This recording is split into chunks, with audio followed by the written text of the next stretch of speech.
Good evening, everyone. Well, I have one of my vintage Danarms to show you.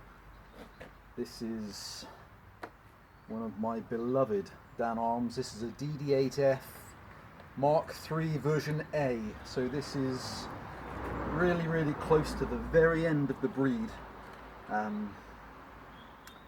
Started out in the early 60s, the Mark III, and Villiers engine, 98 cc's, and incredibly torquey engine. So this runs a 50mm piston with a 50mm stroke, giving it 98 cc's, and I'm a huge Danarm fan, and so the bigger displacement brother which followed on, so if you're looking at something like the DDA110 or the 125, they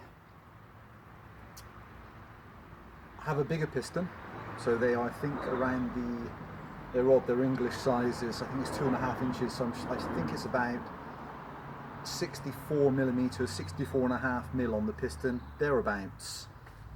But a much shorter stroke engine. I think they're 35mm or 34.5mm stroke, and its bigger brother, the 125, is same piston, exactly the same displacement in terms of surface area, and a longer stroke. I think that's 41.5mm stroke, which gives it 125 cc's. So they both make, on paper, more horsepower than the Villiers. So, but this is a longer stroke engine, and running them both back to back, for me, this is a far superior setup. So this one I bought a couple of additions for. I bought a gorgeous 22-inch solid nose bar, Oregon bar, genuine, with a 1/2-inch pitch chain in great condition as far as I can tell, and haven't cut with it for a while. I've just put it on a piece of wood. I thought, okay, I'm going to show a cutting, and it required then a 1/2-inch pitch clutch sprocket, so I had the whole set for just under £70 delivered, and it came from another collector abroad. And so previously this was on a 404 pitch setup, so now it's running a 1/2 inch. So she's an amazing saw. I'll show you what she cuts like, and then this was being replaced with another Fury that I bought, and a whipper, and so just making some space. But in terms of running, this runs spectacular. Okay, little brass fuel valve. So you turn it and open it, everything working, kill switch, throttle lock, but boy is she loud. They make a claimed 5 horsepower, so got a little bit of wood setup, and then behind me I might try it on a bigger piece of oak just to show you what she cuts like.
Right guys, so that was cutting about 12-inch larch, no pressure, just the weight of the saw and the blade.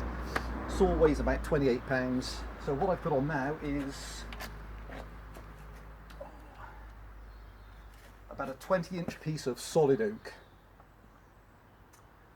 And I'll show you how she runs with the blade blade fully buried in a piece of oak. So let's just check battery again. Okay. Last cut tonight, it's getting late and this thing is deafeningly loud. Kill switch, amazing starting engine.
Hey guys, Joe's strange, she just doesn't miss a beat when she cuts.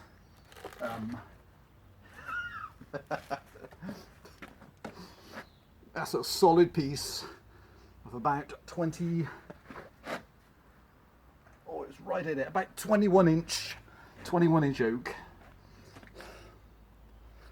So there she is. If anybody asks you, hey, why do people even run some of those old saws? Well, this is the reason why. They are fantastic. And so you may hear that that's running a tiny bit rich and she could be leaned out a little bit more, but what on earth would be the point? The blade does all the work and it's just effortless and a real piece of history. So there she is. That's one of the last of her breed. That's the Mark III Danarm DD8F Mark IIIA, up on eBay as a collector's item, running the full organ setup with organ 22-inch solid nose bar with fantastic symmetry and a 1/2-inch pitch chain. Guys, thanks for watching. Any questions, please just ask. Any comments, I'd love to hear it. Bye for now, guys.